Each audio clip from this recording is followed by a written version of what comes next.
was turning on the television set, and I caught a few minutes of a, I'm sure you remember the comedian Rodney Dangerfield. Oh yeah. And I watched a few minutes of it. It was a picture called Easy Money, and I'd seen it before. It was going to be censored anyway, so I shut it all off. Well, I started thinking of all the other Rodney Dangerfield pictures that I've seen, and I remembered Back to School, which was probably my favorite. I saw it in the movie theater. Well, of course, as I see from the look on your face, you remember this. Kurt Vonnegut made his cameo appearance. Right. Because he has him come and help write up. Has it right? Yeah. That's great. But you know what else is? I don't know if you know about this, but Mother Night. Yeah. The director of Mother Night was the kid that played the actor, that kid that played his son. Oh, really? Yeah, Keith Gordon. I always wondered what that kid went on to do, because he was only in a few pictures. Yeah, he was in Christine. He was in, that was the other one I was thinking of. Yeah. He was the star there. Yeah, he's made some really good movies. So he ended up on the other side of the camera. I see. Yeah. Well, good for him. Yeah, Back to School, I really enjoyed that one. It had a wonderful soundtrack. Wonderful soundtrack. I can't remember that too well, but... Well, that fella that did all those Nightmare Before Christmas kind of pictures. Danny Elfman, I think his name. Oh yeah, Danny Elfman. He did the music to that picture, and so that's going to tell you something right there. I got to see that again, because I really enjoyed that too. I did. I did as well. Good film. That's right. Vonnegut shows up at this. Yeah, that was awesome. I love when he redid his dorm. Oh yeah, took out all the walls. You don't own that, do you? Do you own that? I do not. Okay. I do not. I think I came across a copy of that once, and they wanted a little bit too much for it, so I passed on it. So do you want to talk about a little bit where we are? What's that? Do you want to discuss a little about where we are and what we're doing here, or would you rather not? What's to tell? Ye old stab lab. We're gonna go in there and come out down a quart, but hopefully up a few bucks. You know. And this is number. Oh, geez. Probably. I think I got that written down.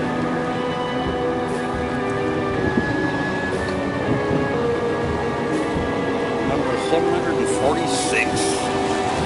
Yeah. 746. That's enough to keep Dracula in business for another eternity. It's got to be a record. I don't know. I wonder if there's a way we could. Can you ask someone in there? Ask someone. Ask if anyone else has been there more than 700. Oh, I don't think they keep records like that anymore. Really? They used to, because they used to give you bonuses based on like milestones is what I would call them, but they discontinued all that, and that was a different center anyway. Huh. And these guys, like, comparatively pay-wise, is it the same all over town, or do you know, or how much? Really? A little bit more, and that's enough. How much can I ask? Because I'm curious, I might be doing that soon myself. So. I'm pretty sure this one. It's like I've just blotted out the other center from my mind, even though I was going there all those years. I think this one is. I could be wrong. I think it's about $15 extra per week. It's a lot of money. So you're talking like 50, 60 bucks or something like that. Per month, yeah. Dang. That's a great deal. Yeah, it is. It's worth the trip out. It is. It's. I mean, again, it's not a pleasant thing to have to do. You have to pay the bills. And most jobs aren't pleasant. No, of course not. Indeed, no. So, if I can budget this one, well, I'll be using a good amount of it to pay next month's rent. So it's very important.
And they see you not only on the tube and playing this remarkable character, but they conceptualize the fact that this is in the future and you're up in space, in the stars. You're a black woman who's accomplished a Starfleet officer. These obviously aren't his exact words, but he was just basically saying you embody the dream. Capture the imaginations of all the young people in your audience, and I just wanted to congratulate you and thank you for this great milestone achievement. Whether you're aware of it or not, you're doing a remarkable thing, playing this role and playing it so well. And I wanted to tell you that. And I imagine she was speechless, you know. No doubt. Yeah, and I always got that. And the reason of what I said earlier about different spectrums. You have, if you use my imagination, you have Lieutenant Uhura. She's in her Starfleet uniform. It's a little pendant, you know, the little insignia. You know, she's all in her uniform. And then you have Dr. King, probably wearing probably a '60s cut conservative suit, because he always dressed very conservatively. You know, definitive early to mid '60s suit, and you have the two of them in the same vicinity, and just in the mind's eye of like the past meeting the pseudo future. I always got a kick out of imagining that. Where's that from? What's that? Did you read about that somewhere? I happened to see part of a documentary once, and I thought, well, that's real interesting. And then I was in a thrift shop, and I saw, you know how they open up a book and put it on top of a to like face it. And I thought, hey, that's a woman's autobiography. Let me see if that's true. When I take it out and I look at the index, Dr. King, Dr. King, Dr. King. Let me put this. So I read her actual account. That's exactly what happened. Yeah. I thought that was a hell of a story. It's awesome. You know? That was really interesting to consider. It is great. Meeting of the minds sort of a thing. Yeah.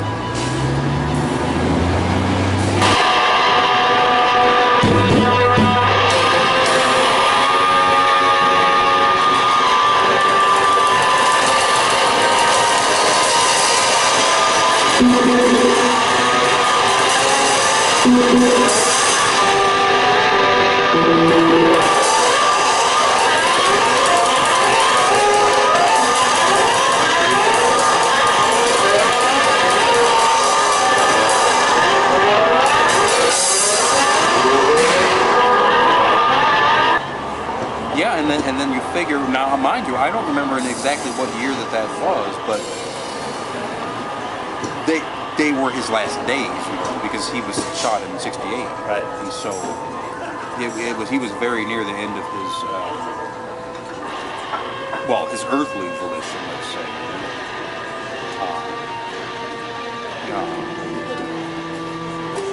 I was telling you about that trek in the park that I saw this weekend. Yeah, that's what reminded me just. Yeah.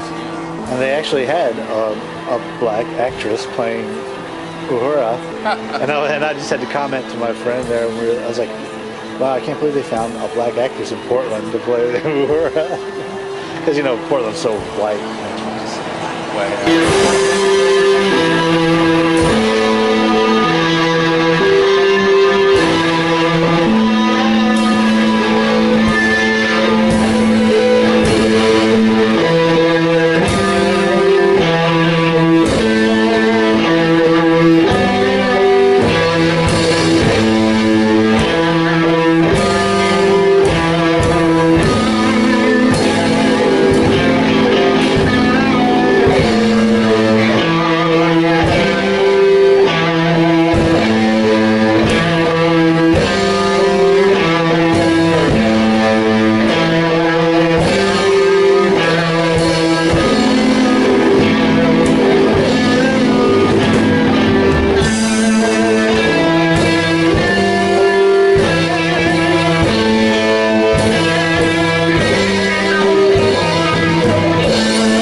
I don't get to the theaters too much anymore. There's always the whole thing about popcorn. The popcorn, for instance. We probably talked about this, and this is so insignificant, but geez. You keep asking about Gina. She used to live near that Laurelhurst. We went to see. She got like a promotion or a job or something. She wanted to celebrate. She said, "Let's go out to the movies. It's going to be my treat. We'll go see the movies, and you know what? I'll even make history, and we'll actually, mortgage the house and buy some snacks at the concession stand." Now it had been a long time since I've been to the theater, and eons since. Look, she just smashed into the car there. Nuts. Well, who gives a damn anyway? Eons since I had. Hey, they call them bumpers for a reason. No, actually, you're an ambulance chaser. She didn't realize the problem. Well, yeah, ignorance is bliss, I suppose. Eons since I'd actually bought anything from the snack bar because it's so expensive. But we thought,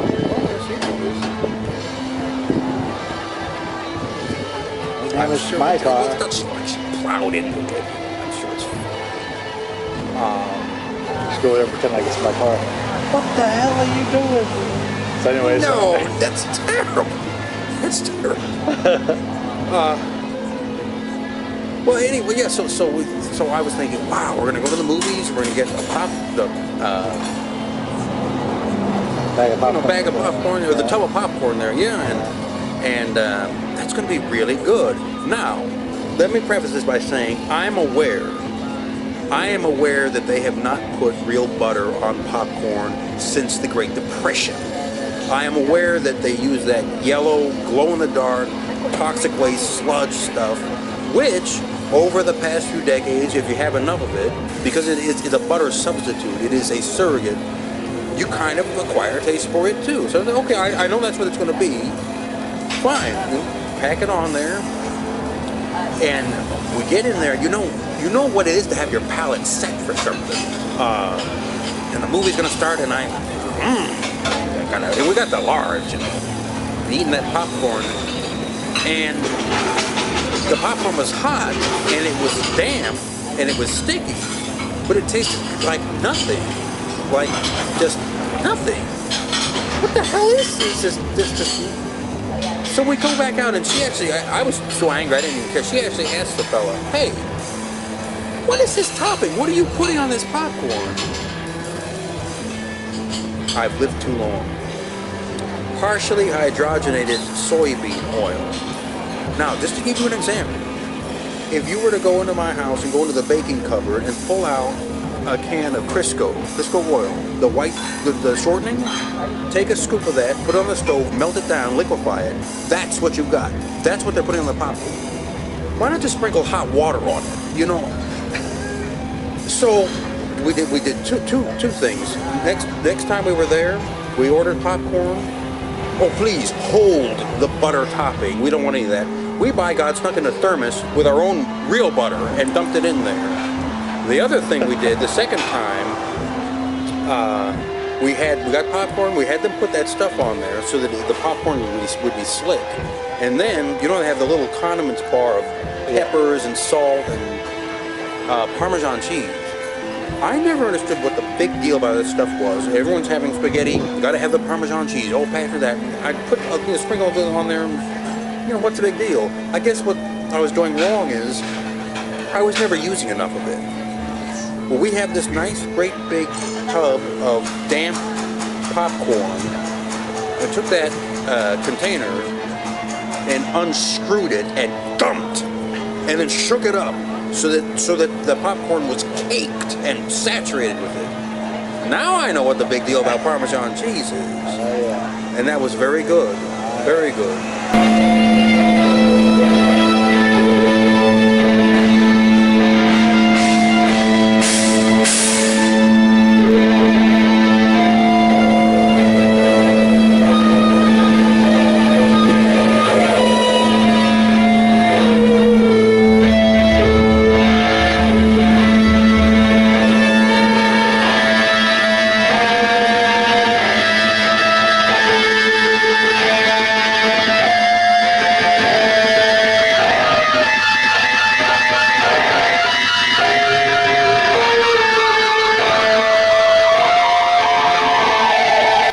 Something wrong.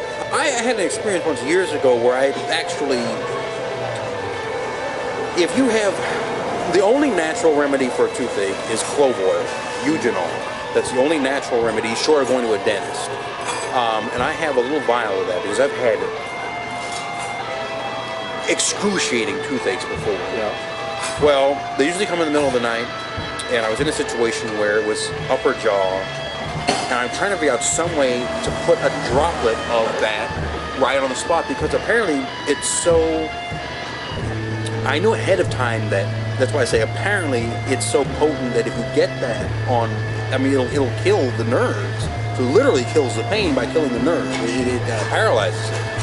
Well, you know, mirrors and droplets, and I actually broke a pen in half to make like a straw and just didn't any because I didn't have a pair of eyedroppers. And all the hell did I just like dumped part of the bottle on the whole area. And ironically, it didn't even work that well. But here's the bad news, or the worst news. Next day, I get a hamburger snuck to me from a cafeteria. And it's already got the ketchup and mustard and all the condiments on there. Got all that stuff on there.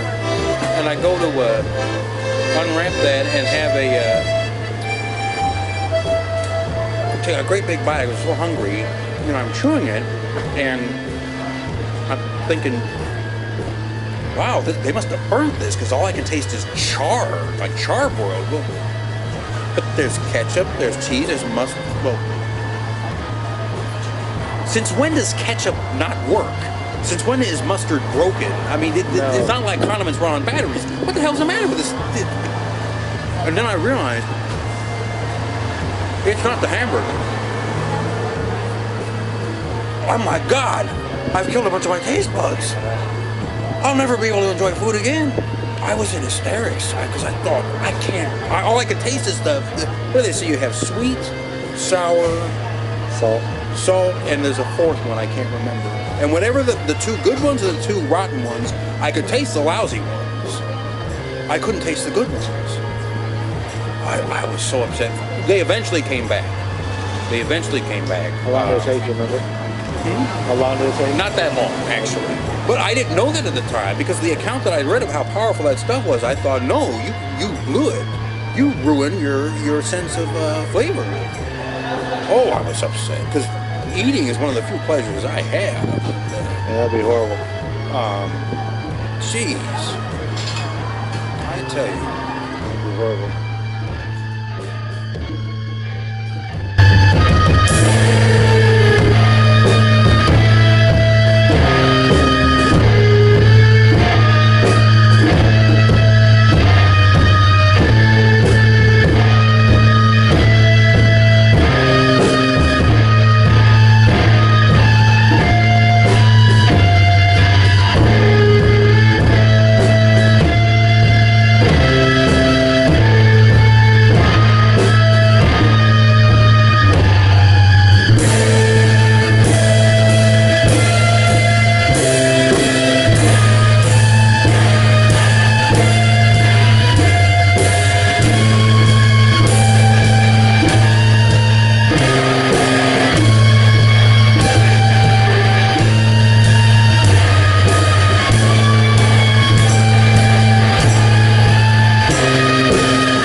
how you use my pedals, like,